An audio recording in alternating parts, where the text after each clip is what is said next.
This video teaches you how to add conditional formatting to a Microsoft Excel spreadsheet. Select your data. In the Home tab, click Conditional Formatting. Click New Rule. Select a rule type. Click one of the following rules.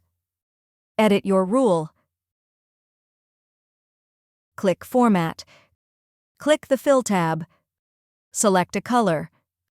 Click OK. Click OK to apply the formatting. You should see any cells matching your formatting criteria become highlighted with your chosen color. Select your data.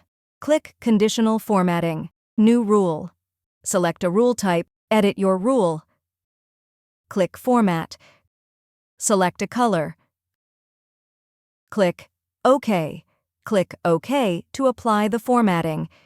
If you decide that you want to erase the formatting and start over, click Conditional Formatting. Select Clear Rules and click Clear Rules from selected cell, or click Clear Rules from entire sheet. If you found this video helpful, please click the like button and subscribe to our channel for even more helpful tutorials.